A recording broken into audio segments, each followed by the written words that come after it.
make Jesus pray, pray.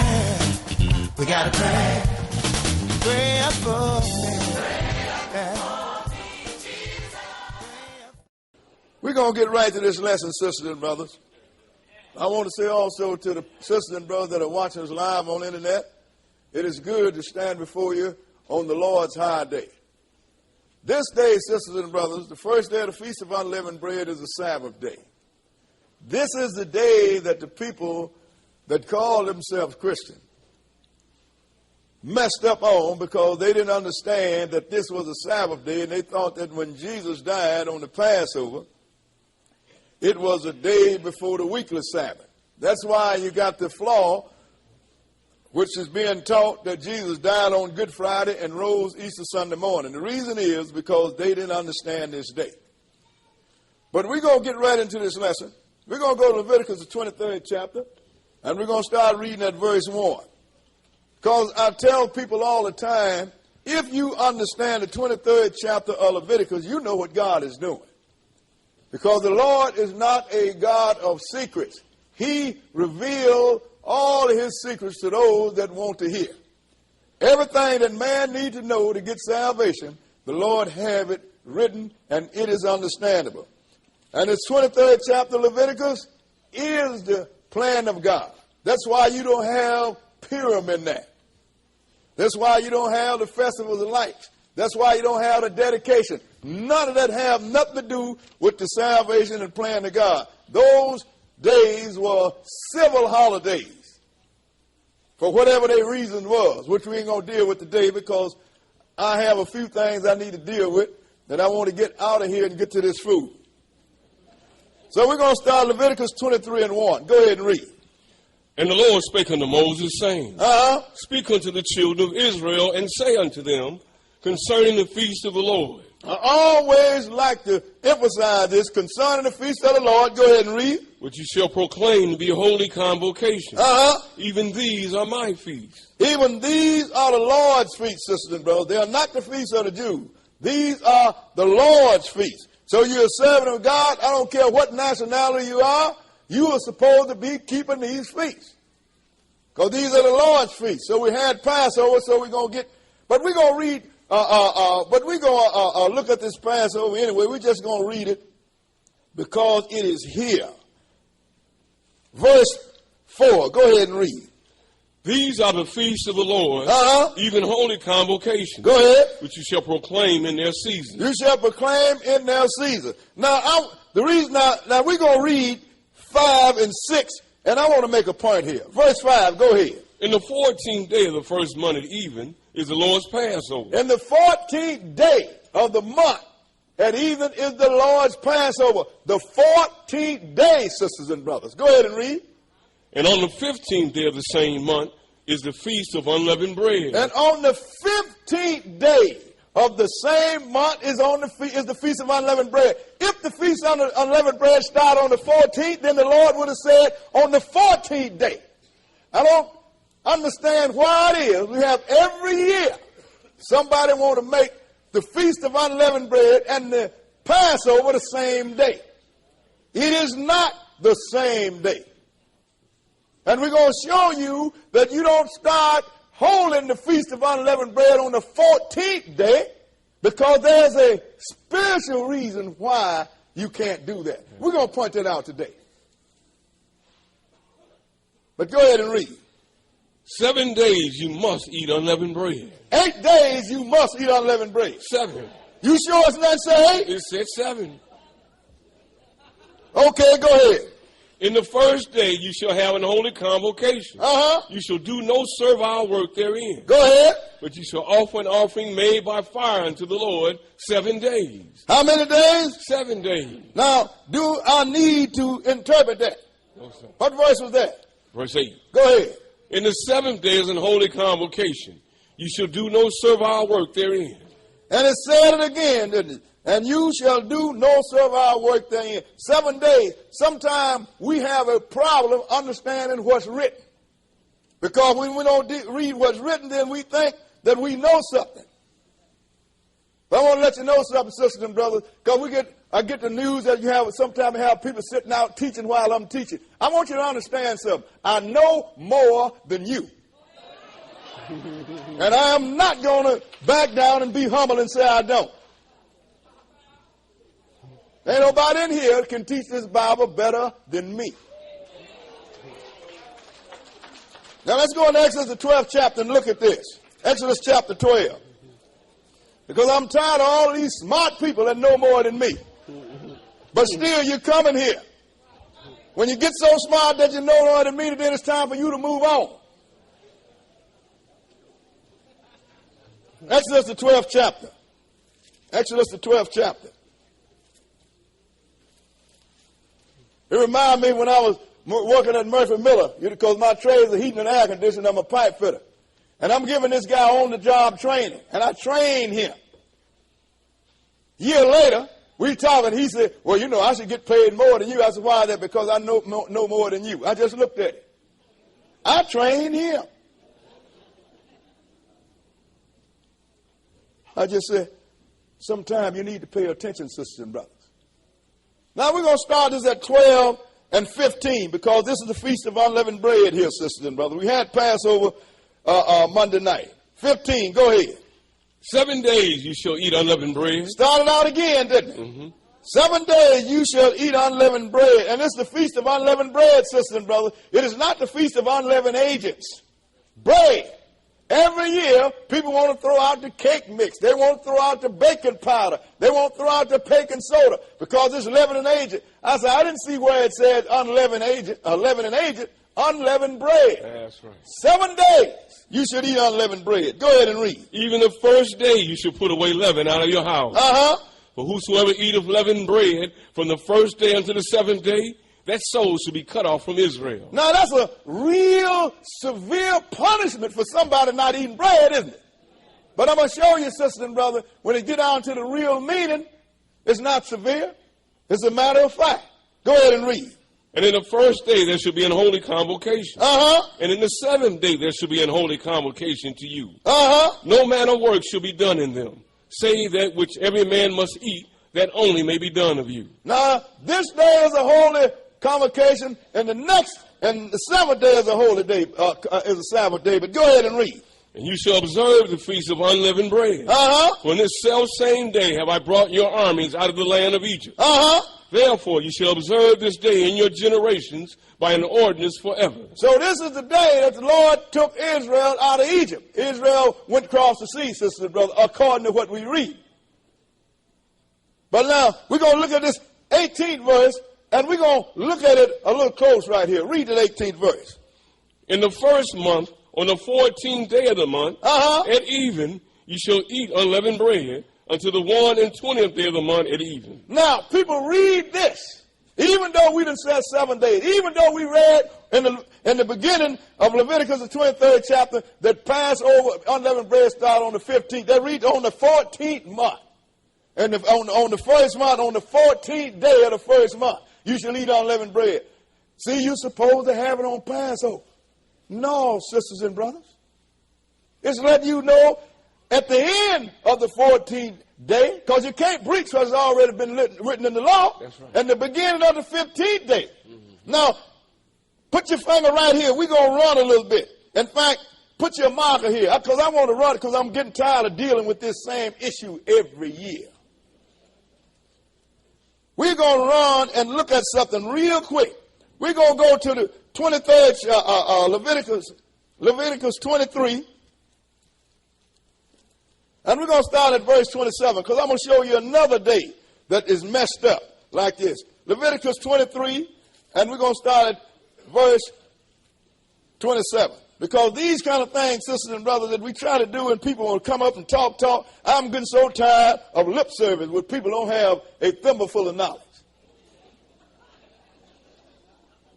23 and verse 27. Verse 27. Read it. Also, on the 10th day of this 7th month. Now, this is the Day of Atonement. Also, on the 10th day of the 7th month. Go ahead. There should be a Day of Atonement. There should be a Day of Atonement. Go ahead. There should be an holy convocation unto you. Go ahead. And you shall afflict your souls and offer an offering made by fire unto the Lord. Now, that's on the 10th day, isn't it? But skip right on down to verse 32. And read it the same day. Go ahead and read. It shall be unto you a Sabbath of rest. It shall be unto you a Sabbath of rest. Go ahead. And you shall afflict your soul. You shall afflict your soul. In the 9th day of the month at even, from even unto even shall you celebrate your Sabbath. But we just read the 10th day, didn't we? But this said the 9th day. Which one is it? It's the 10th day. Start at the end of the 9th day. Once, I always say, sisters and brothers, when you deal with the word of God, you put a nail in the wall with your absolutes and put a string to it. This cannot change. Yeah, that's right. Day of Atonement start on the 10th day. It must start on the 10th day because that is reflected by when the lamb was put up for the Passover, which is the lamb of the atonement on the 10th day. Mm-hmm. Everything, sisters and brothers, cosigns everything when you read the book. All this saying is on the 9th day, at the end of the 9th day, and the beginning of the 10th day, you should have a day of atonement. Just like here, at the end of the 14th day, at the beginning of the 15th day, you shall have Feast of Unleavened Bread. Why is that, sisters and brothers? I'm gonna put something on you. Let's go into 1 Corinthians, the 5th chapter. So we're gonna get back to this. But I just want to lay this to rest. Because somebody is looking and not paying no attention to the spiritual message that the Lord has given you. Why is it so severe that if you don't eat unleavened bread, you can get cut off? That's a severe punishment for not eating bread. Once I read that let me know then it's much more than this than beat the eye. Lord, he's going to cut you off for not eating unleavened bread for a week? Something is wrong. Ain't nothing wrong. Maybe somebody's not understanding. 1 Corinthians 5, and we're going to start at verse 7. 1 Corinthians 5 and 7. 5 and 7. 5 and 7. Okay, read it. Purge out, therefore, the old leaven. Pay attention now. Purge out, therefore, the old leaven. Go ahead. That you may be a new lump, as ye are unleavened. For even Christ, our Passover, is sacrificed for us. Now, do you think that it was an accident that the Feast of Unleavened Bread came after the Passover? No. Nope. Because Jesus is the Passover, and if you purge out the old leaven, sisters and brothers, you're supposed to be purging your sin when you are under the blood. Read the next verse. Go ahead. Therefore, let us keep the feast. Therefore, let us keep the feast. Go ahead. Not with old leaven. Not with old leaven. Neither with the leaven of malice and wickedness. Neither with the leaven of malice and wickedness. Go ahead and read. But with the unleavened bread of sincerity and truth. But with the unleavened bread of sincerity and truth. In other words, sisters and brothers, leaven represents sin. Yeah, that's right. You cannot live a sin-free life when you are locked under sin. Before Jesus died, sisters and brothers, I don't care what you did, you couldn't deliver yourself. But once Jesus came and died for your sin, he sprung you out from under the death sentence. And it had to be, couldn't be a day before. Let's go into Hebrews, the 9th chapter, because I want you to understand this. I want you to see the spiritual part. Because leavening is sin. And if you continue in sin, or either you continue eating this leaven that's continue dealing with leavening, otherwise when you continue to sin, sisters and brothers, you're going to end up getting cut off. That's why I said purge yourself. Get rid of this unleavened, get rid of this leavening of sin and lie, and deal with the unleavened of truth and righteousness. Because the Lord, our Passover, have been sacrificed for us. Hebrews 9 and verse 11. Because I want to point a couple things out. 9 and 11. Then we're going to get back to the lesson. Go ahead and read. But Christ being come and high priest of good things to come, by a greater and more perfect tabernacle. Go ahead. Not made with hands, that is to say, not of this building. Go ahead. Neither by the blood of goats and calves. But by his own blood he entered in once into the holy place, having obtained eternal redemption for us. Now, Jesus became the high priest. He didn't use blood of bulls and goats, because in Hebrews, the 10th chapter, tells you the blood of bulls and goats could never remove sin. So he entered in by offering his own blood, sisters and brothers. In other words, he became the sin offering. Skip down to verse 16 and go ahead. For where a testament is, there must also of necessity be the death of the testator. See, look, if where a covenant is, the one that makes the covenant must also be the death of the covenant maker or the testator. Go ahead and read. For a testament is of force after men are dead. Otherwise, it is of no strength at all while the testator liveth. Now, Jesus became the sin offering, but until he died, it had no strength. Why didn't it have no strength? What verse was that? That was 17. Go ahead. Whereupon neither the first testament was dedicated without blood. But when Moses had spoken every precept to all the people according to the law, he took the blood of cows and of goats with water and scarlet wool and hyssop, and sprinkled both the book and all the people. Now, so the Old Testament, just like the Old Covenant, just like the New Covenant, had to be initiated by blood, sisters and brothers. And as long as the one, the testator, or either the coordinator or the one that's supposed to be that's putting forth the covenant, as long as he's living, it have no strength. You're still in your sin. Why is that? Skip down to verse 22 and read it. Go ahead. And almost all things are by the law purged with blood. Almost all things are by the law are purged with blood. Go ahead and read. And without shedding of blood is no remission. And without the shedding of blood, sisters and brothers, there is no remission. So now, before Jesus died, you could not get unleavened bread and say, I'm living sin-free. It can only happen after he have shed the blood. Because then are the remission of sin. How can you say that I'm sin-free and the sin offering haven't been made? Jesus ate the Passover in the evening, but he died. He died in the daytime of the Passover. He gave up the ghost maybe about 3 o'clock. And just like anything else, if you're filthy, you wash your clothes and you are clean at sundown. If you were filthy and you was washed by the blood of Jesus, you became clean at sundown. What was that? The first day of the Feast of Unleavened Bread.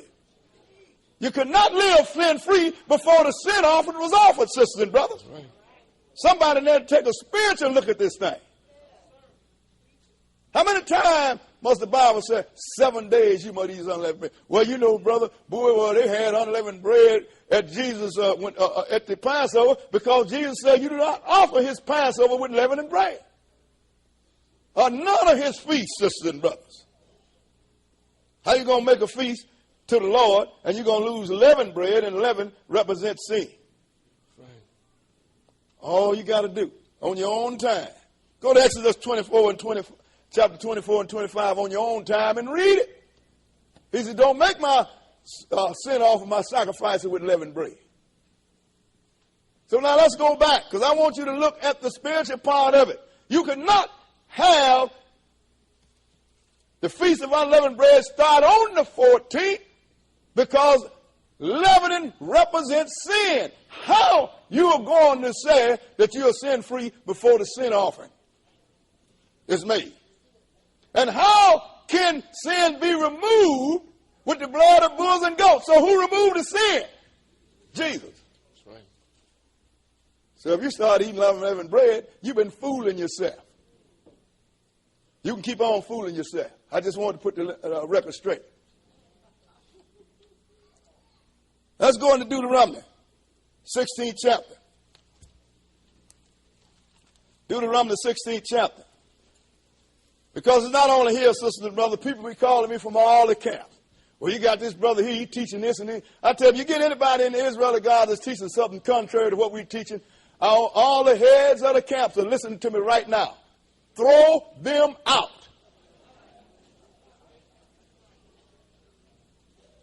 Because because brothers that's going to sit down and keep contrary to the book, they are just like cancer in a body. If you don't cut it out, it's going to kill the whole body.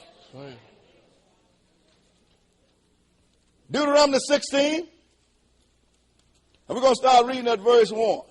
Deuteronomy 16 and 1. Okay, go ahead. Observe the month of Abib. Observe the month of Abib. Go ahead. And keep the Passover unto the Lord thy God. Uh-huh. When the month of Abib, the Lord thy God brought thee forth out of Egypt by night. He let you know when he brought you out. Go ahead. Thou shalt therefore sacrifice the Passover unto the Lord thy God of the flock and the herd, in the place which the Lord shall choose to place his name there. Uh-huh.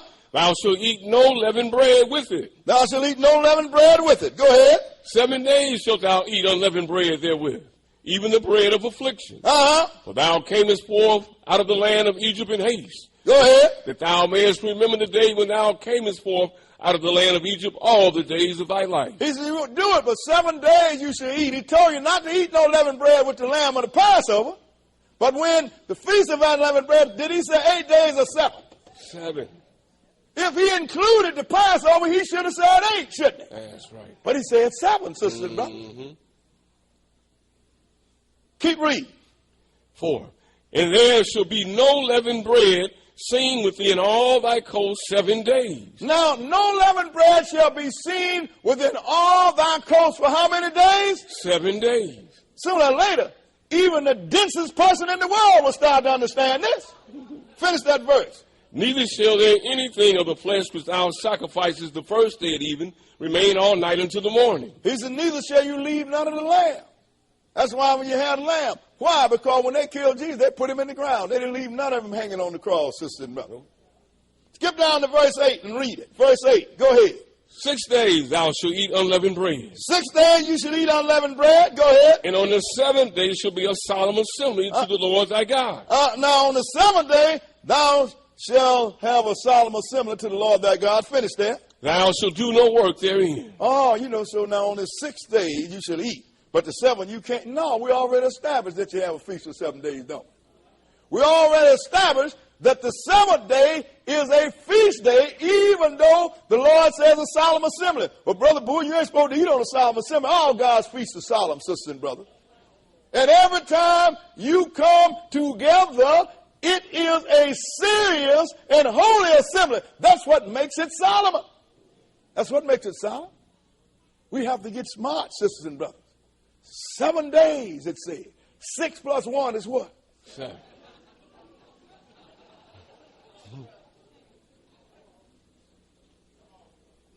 We need to look at this. Now let's go back to Exodus, the 12th chapter. Back to Exodus, the 12th chapter.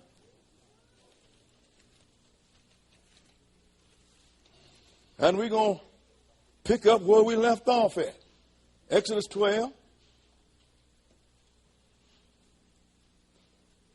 And we're going to start at verse 19. Exodus 12 and verse, we just read 18, looked like it started on the 14th, didn't it? But we know better. Verse 19, go ahead. 7 days shall there be no leavened bread found in your houses. Started again, didn't it? Go ahead and read. For whosoever eateth that which is leavened, even that soul shall be cut off from the congregation of Israel. Now you understand what it means. What can get you cut off from the congregation of Israel? Sin. Sin, sisters and brothers. Because leavening represents sin. That's why I say every soul that don't eat unleavened bread going to get cut off. In other words, every soul that don't purge himself and continually sin willfully are going to get cut off. Y'all understand this? Mm-hmm. This is a spiritual thing. God ain't in the business of eating. He's in the business of saving. Go ahead and read. What verse? End of verse 19. Finish it. Whether he be a stranger or born in the land. That means no matter whether you're Israel or non-Israel, you're supposed to do this thing just like we do, because there's one God, one Spirit, one baptism, one kingdom. Go ahead and read. You shall eat nothing leavened. All your habitations shall you eat unleavened bread. Go ahead. Then Moses called for all the elders of Israel and said unto them, draw out and take you a lamb according to your families and kill the Passover. And you shall take a bunch of hyssop and dip it in the blood that is in the basin and strike the lintel and the 2 side posts with the blood that is in the basin. And none of you shall go out at the door of his house until the morning. He said, I want you to kill this lamb and put this blood over the doorpost. I don't want you to go out until the morning. Skip down to verse 29 and read it. And it came to pass that at midnight the Lord smote all the firstborn in the land of Egypt. From the firstborn of Pharaoh that sat on his throne, unto the firstborn of the captives that was in the dungeon, and all the firstborn of cattle. So the Lord come through at midnight and killed the firstborn of everything, man and beast. So once the Lord did that, Pharaoh had enough, and the Egyptians had enough. Skip down to verse 33 and read it. And the Egyptians were urgent upon the people, that they might send them out of the land in haste. For they said, we be all dead men. So now they wanted Israel out of Egypt then. We want you out of here because as long as y'all be here, we are all corpses. God going to kill everybody. Finally, the Lord got somebody's attention. Go ahead and read. Right. And the people took their dough before it was leavened. The kneading troughs being bound up in their clothes upon their shoulders. And the people took their dough before it was leavened. Before it was leavened. Why is it that it was not leavened? Skip down to verse 39. Let's read it. Go ahead and read. Verse 39. Go ahead. And they baked unleavened cakes of the dough which they brought forth out of Egypt. Where it was not leavened. Go ahead. Because they were thrust out of Egypt and could not tarry. No, it was not leavened because they forgot to put the leavening agent in. Nope.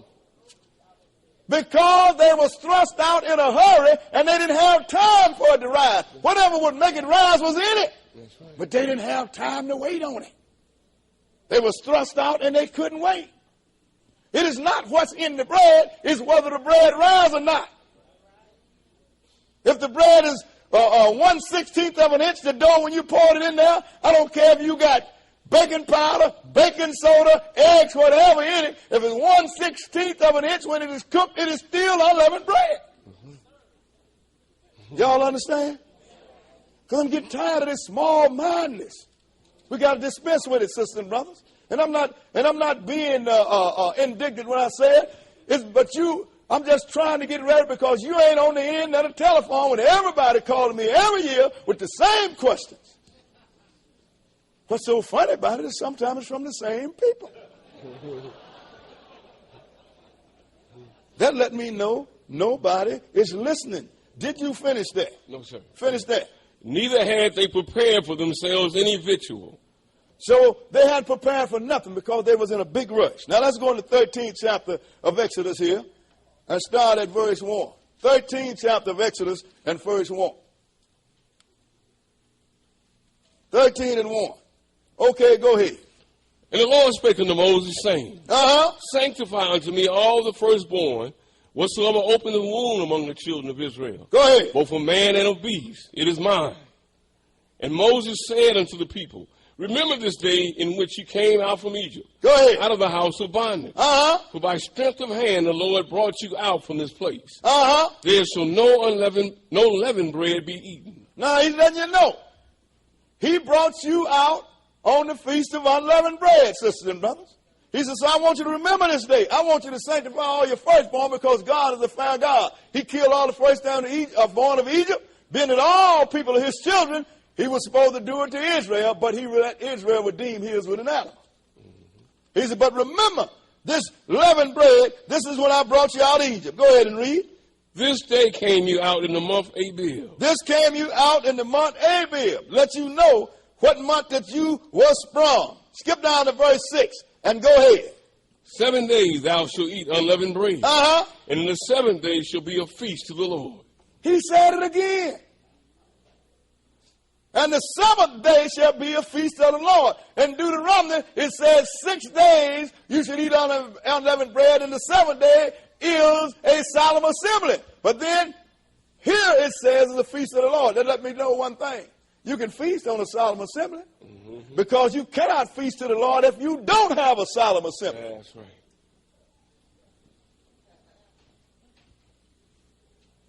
A no-brainer. What verse? Verse 7. Unleavened bread shall be eaten 7 days. Said it again, didn't it? Right. Go ahead. And there shall no leavened bread be seen with thee. Neither shall there be leaven seen with thee in all thy quarters. And thou shalt show thy son in that day, saying, This is done because of that which the Lord did unto me when I came forth out of Egypt. Go ahead. And it shall be for a sign unto thee upon thine hand, and for a memorial between thine eyes, that the Lord's law may be in thy mouth. For with a strong hand hath the Lord brought thee out of Egypt. He wants you to remember what happened. Don't ever forget this. Teach it to your children. Go ahead and read. Thou shalt therefore keep this ordinance in his season from year to year. You have to keep this ordinance in his season from year to year. You can't have Passover every fourth Sunday, and neither can you have unleavened bread every fourth Sunday. Have to have it on the day that the Lord picked for it, and not a day before. Skip down to verse 17. Verse 17 and go ahead. And it shall come to pass, and it came to pass, when Pharaoh had let the people go, that God led them not through the way of the land of the Philistines, although that was near. Go ahead. For God said, lest peradventure the people repent when they see war, and they return to Egypt. But God led the people about through the way of the wilderness of the Red Sea. And the children of Israel went up harnessed out of the land of Egypt. See, now the Lord could have took them directly into the land, but no. He know that Israel get into a fight with the Philistines. They ain't ready for that. So he took them by way of the Red Sea and to the wilderness, sisters and brothers. And he was in front of them all the way. Skip down to verse 21 and go ahead. And the Lord went before them by day in a pillar of a cloud to lead the way, and by night in a pillar of fire to give them light, to go by day and night. He took not away the pillar of the cloud by day, go ahead, nor the pillar of fire by night from before the people. Now, so the Lord was in the pillar of fire at night and the pillar of cloud in the daytime, leading his people. So when the cloud went, he went. Now let's go right into the 14th chapter. And let's start at verse 9. We're just going to skip to get where we're going. Verse 9, 14 and 9. Read it. But the Egyptians pursued after them. See, it wasn't enough. Pharaoh, when he let them go, the Lord hardened his heart again. Because the Lord wanted to do some more stuff to Egypt. So he hardened his heart. And when Israel left, Pharaoh got after them. Go ahead and read. All the horses and chariots of Pharaoh, and his horsemen, and his army, and overtook them encamping by the sea. Go ahead. Beside Pi-hahiroth, between Baal-zephon. And when Pharaoh drew nigh, the children of Israel lifted up their eyes, and behold, the Egyptians marched after them. And they were so afraid. And the children of Israel cried out unto the Lord. And they said unto Moses, because there was no graves in Egypt, hast thou taken us away to die in this wilderness? Go ahead. Wherefore hast thou dealt thus with us? To carry us forth out of Egypt. They was always willing to blame Moses. Now look, wasn't no grave in Israel and Egypt, so you brought us out here to be killed. Go ahead and read. Is not this the word that we did tell thee in Egypt, saying, let us alone that we may serve the Egyptians? Well, go ahead. It had been better for us to serve the Egyptians than that we should die in the wilderness. Now, they said it had been better. So they complained against Moses, but the Lord told Moses, look here. Put your stick over the sea, and let's deal with this. Skip down to verse 21, and that's what he did. Go ahead and read. And Moses stretched out his hand over the sea. And the Lord caused the sea to go back by a strong east wind all that night. And made the sea dry land, and the waters were divided. The Lord took all night to split the sea, sisters and brothers. So when Israel entered into the sea, it was daytime. All that night he took split the sea. And so the Israel entered in on dry land. Go ahead and read. And the children of Israel went into the midst of the sea upon the dry ground. And the waters were a wall unto them on their right hand and on their left. Go ahead. And the Egyptians pursued and went in after them to the midst of the sea. Even all Pharaoh's horses, his chariots, and his horsemen. That lets you know that them Egyptians had to have their heart hardened by God. Because who would be stupid enough to chase a people into a sea that they God separated from? I mean, something had to be wrong with them Egyptians. Right. That let me know that God had to be doing something to them. Right. Ain't no way I'd have went in that sea in my right mind. But they went in after them. Go ahead and read. And it came to pass that in the morning watch, the Lord looked into the host of the Egyptians through the pillar of fire and of the cloud. Go ahead. And troubled the host of the Egyptians. And took off their chariot wheels. Go ahead. That they drave them heavily. So that the Egyptians said, let us flee from the face of Israel. For the Lord fighteth for them against the Egyptians. Finally, light came on. Wait a minute. Look how the Lord stopped. He did practical stuff, didn't he? Wasn't no bolt of lightning come down, boom. Didn't know, he just took the wheels off the chariot, did stuff to slow them down because he wanted to drown them, because he wanted to show one more time his power. So they tried to turn around and get away, but they couldn't pull it off. Go ahead and read. And the Lord said unto Moses, stretch out thine hand over the sea, that the waters may come again upon the Egyptians, upon their chariots and upon their horsemen. Go ahead. And Moses stretched forth his hand over the sea, and the sea returned to its strength when the morning appeared. And the Egyptians fled against it. And the Lord overthrew the Egyptians in the midst of the sea. Go ahead. And the waters returned and covered the chariots, and the horsemen and all the hosts of Pharaoh that came into the sea after them. There remained not so much as one of them. Go ahead. But the children of Israel walked upon dry land in the midst of the sea. And the waters were a wall unto them on their right hand and on their left. Go ahead. Thus the Lord saved Israel that day out of the hand of the Egyptians. Now, go ahead. And Israel saw the Egyptians dead upon the seashore. So what day was that he saved them out of the land of the Egyptians? This day, sisters and brothers. Feast of Unleavened Bread.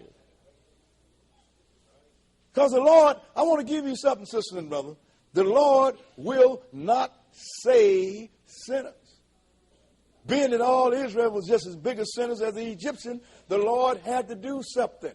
He hid them under the blood of the Lamb. That's right.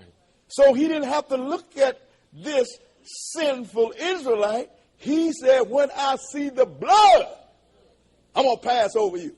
The same blood that kept him from killing you is the same blood that's supposed to sanitize you and remove your sin. Therefore, the week that followed the Passover, the 7 days, is representing 7,000 years that God gave man to get rid of his sin so he will not have to cut him off. That's right. But it ain't no accident that it happened like that, sisters and brothers. So he drowned the Egyptian when he delivered Israel. So this day is supposed to be kept, sisters and brothers, to remind you that the Lord, by the blood of the Lamb, wiped out your sin and gave you a chance to live a sin-free life. That is the spiritual part of it. It got nothing to do with just eating bread for the sake of eating bread. Leavening represent sin. Unleavened represent free from sin. And I don't know why that's so hard to understand. But the Lord wanted us to keep these, all of Israel and all the strangers with them. Let's go into Deuteronomy, the 16th chapter. Deuteronomy, the 16th chapter. Hopefully, won't nobody be calling me saying, well, Brother Bull, how come we can't eat? How come the 14th day ain't unleavened bread? Because you wasn't cleansed of your sin. That's why. How you going to behave like a sinful person when you locked under sin?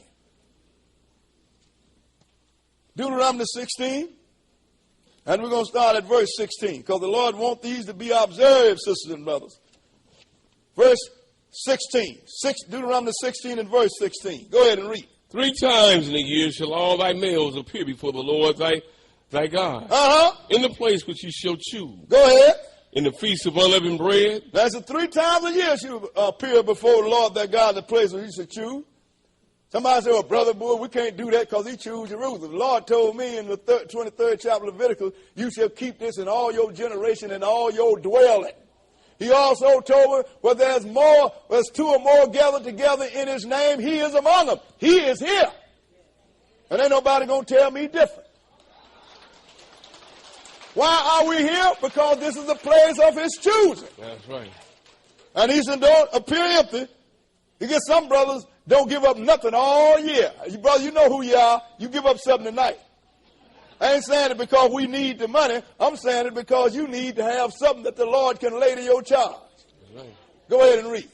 And in the Feast of Weeks. The Feast of Unleavened Bread and the Feast of Weeks, which is Pentecost. Go ahead and read. And in the Feast of Tabernacles. And the Feast of Tabernacles, which is also called the Feast of Ingathering. Go ahead and read. And they shall not appear before the Lord empty. And you shall not appear before the Lord empty. This is a commandment from God, sisters and brothers. Go ahead and read. Every man shall give as he is able, according to the blessing of the Lord thy God, which he have given thee. So if the Lord have blessed you good, then you're able to give good. If he bless you poorly, then you are able, but still give poorly, because you have been blessed. And he said, every year, all males, sisters and brothers, all males. That's when I realized one thing, who this guy was. Let's go into Acts the 8th chapter. Acts the 8th chapter.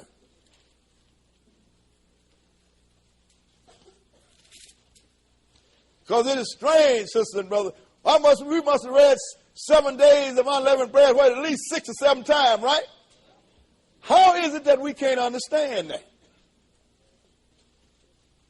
Like when Jesus had, when you go in the new book, it said, look, on the first day of the Feast of Unleavened Bread, Jesus, a disciples asked him, where is it that we will keep the Passover? Right away, see, that's the one that's saying, no, you're supposed to get some understanding. It's already been established in the 23rd chapter of Leviticus that these are 2 days. One represents one thing, and one represents another. Passover represents the Lord dying and cleansing you from your sin, because blood and bulls and goats cannot do it. Unleavened bread represents you have been cleansed from your sin. Now walk in it. 2 different things. And you can't have one before the other. You cannot be clean before you take a bath, sisters and brothers. That's right. Acts 8 and 26. Acts 8, and we're going to start reading at verse 26. 8 and 26. Okay, go ahead. And the angel of the Lord spake unto Philip, saying, Arise and go toward the south unto the way that goeth down from Jerusalem unto Gaza, go ahead, which is desert. And he arose and went. And behold, a man of Ethiopia, a eunuch of great authority, under Candace, queen of the Ethiopians, who had the charge of all her treasure, and had come to Jerusalem for to worship. Now look, the angel sent Philip down there to intercept this Ethiopian.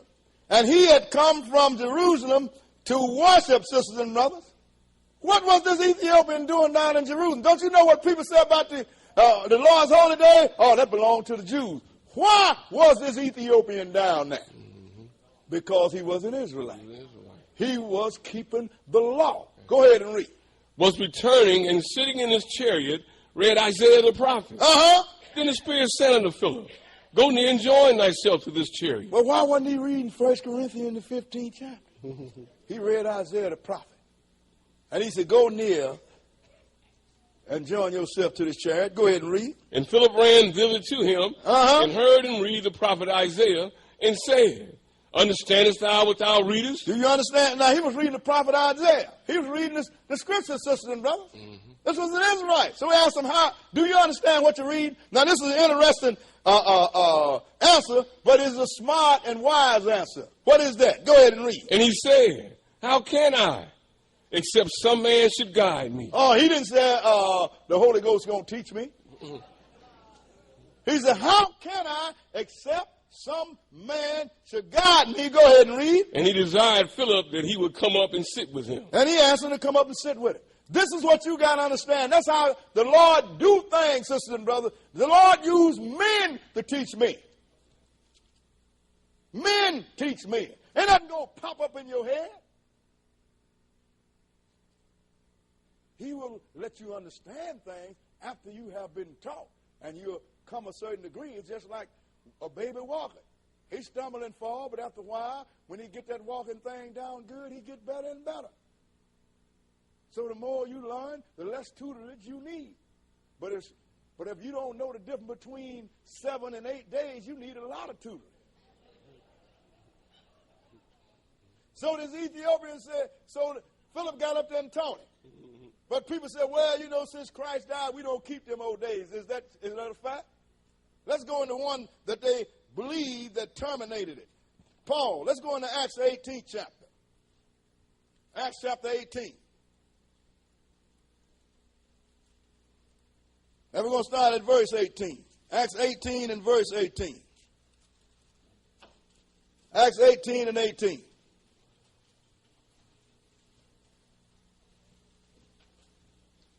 Okay, read it. And Paul, after this, tarried there yet a good while, and then took his leave of the brethren, and sailed thence into Syria, and with him Priscilla and Aquila, having shorn his head in Cenchrea. for he had a vow. Go ahead. And he came to Ephesus and left him there. But he himself entered into the synagogue and reasoned with the Jews. When they desired him to tarry a longer time with them, he consented not. Go ahead. But bade them farewell, saying, I must by all means keep this feast that cometh in Jerusalem. But I will return again unto you, if God will. And now they wanted Paul to stay longer. He said, but I got to go. Because I'll have to keep this feast in Jerusalem. Why did Paul have to go and keep the feast in Jerusalem? Because it's the law.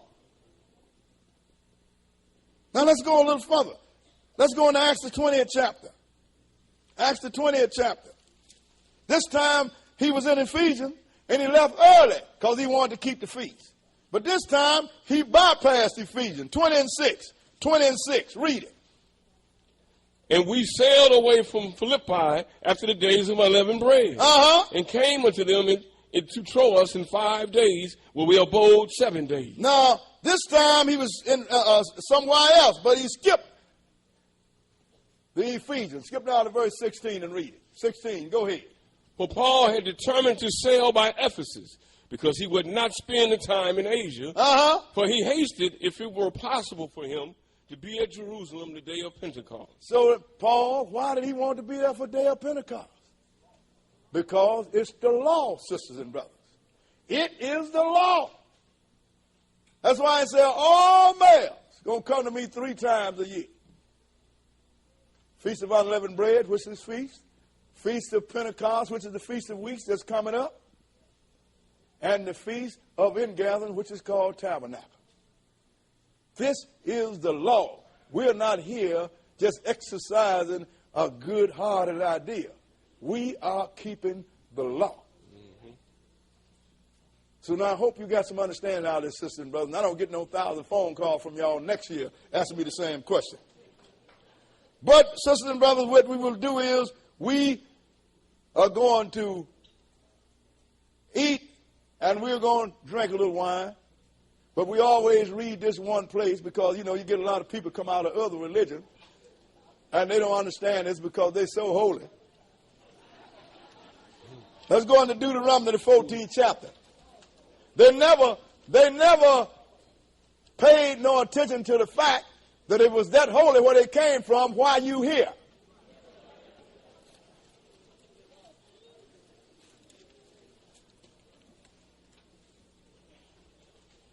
Because I like to make people think, sisters and brothers,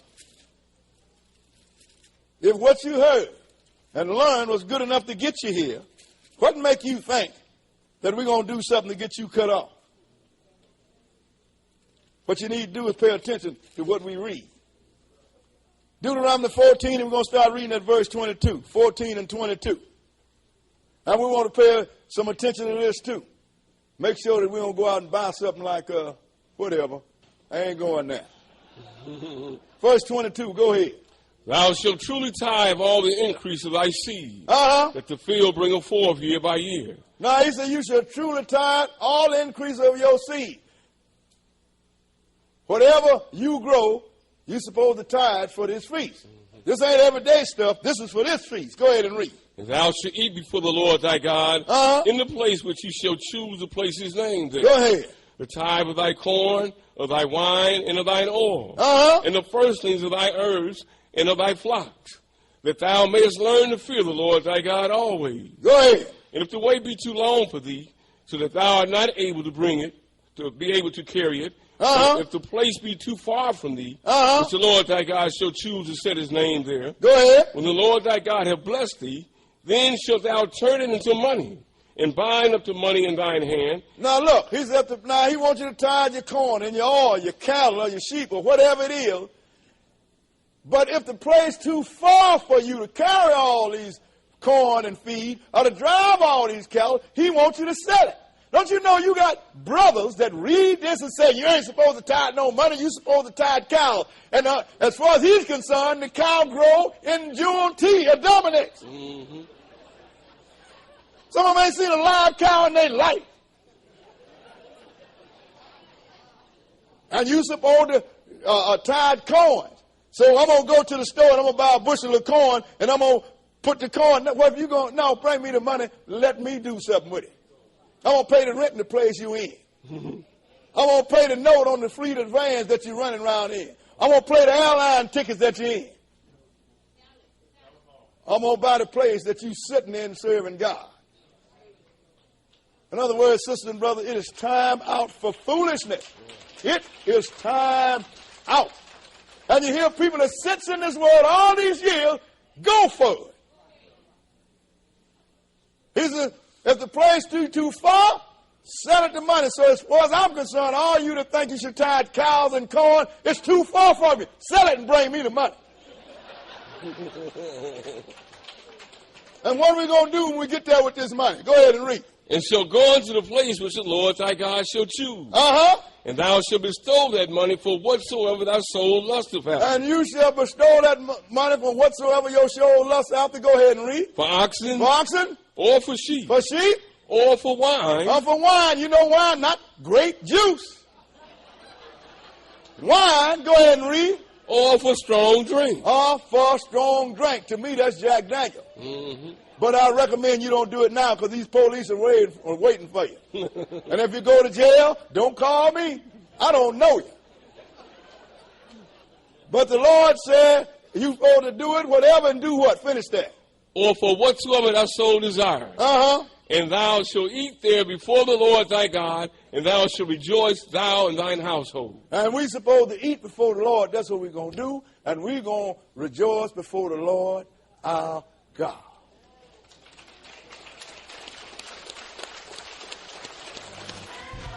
Pray for me, Jesus.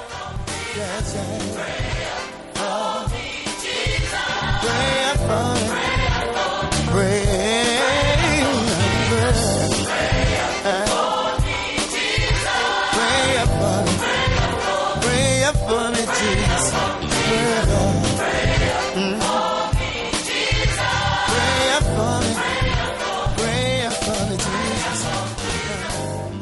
Lord, I need you now.